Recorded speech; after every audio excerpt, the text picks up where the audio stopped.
सबसे पहले वीडियो में हम आपको बता चुके हैं संस्कृत व्याकरण क्या चीज है और संस्कृत व्याकरण की उत्पत्ति कैसे हुई है और संस्कृत के पितामह कौन है। इसका लिंक हम डिस्क्रिप्शन में दे दिए हैं, जाके देख लीजिएगा।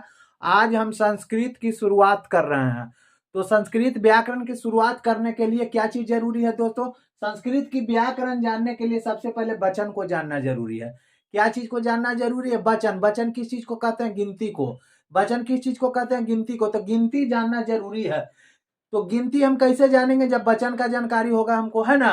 तो वचन की जानकारी कैसे होगा? सबसे पहले हम जानेंगे कि वचन किसे कहते हैं।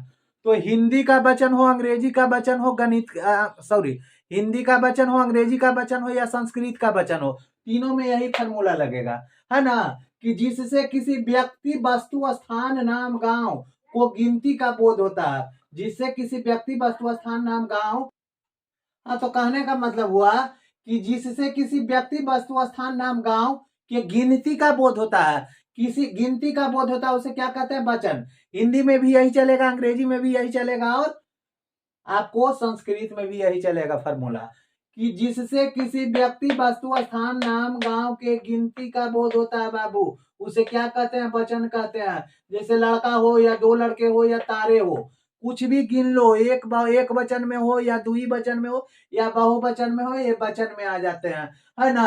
अब आता है, प्रश्न उठता है बाबू कि संस्कृत में वचन के कितने भेद होते हैं? संस्कृत में वचन के कितने भेद होते हैं? तो आपने पढ़ा होगा कि हिंदी व्याकरण में कितने भेद होते हैं वचन के?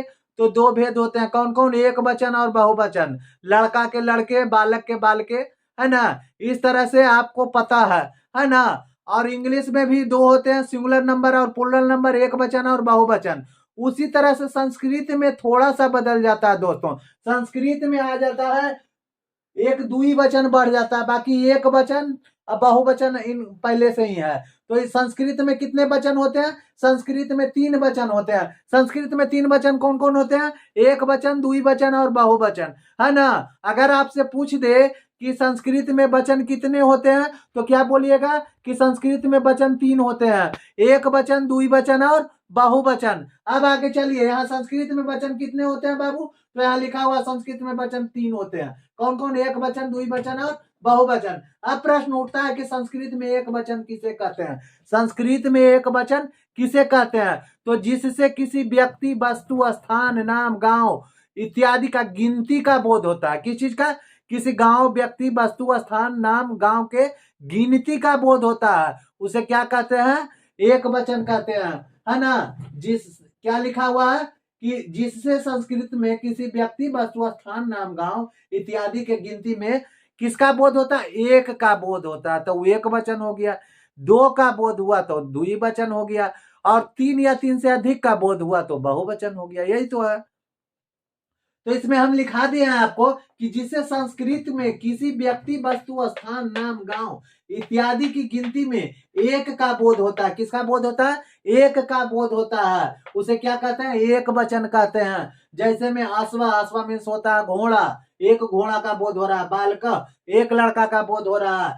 फलम, एक फल का बोध हो रहा है, इत्यादि हो गया। अब संस्कृत में द्वि वचन किसे कहते हैं? तो जिससे संस्कृत में किसी व्यक्ति, वस्तु, स्थान, नाम, गांव इत्यादि की गिनती में दो का बोध होता है। गिनती में कितना का बोध होता है बाबू? दो का बोध होता है, उसे क्या कहते हैं? द्वि वचन कहते हैं। जैसे देखिए, अश्वा माने क्या होता है? एक घोड़ा।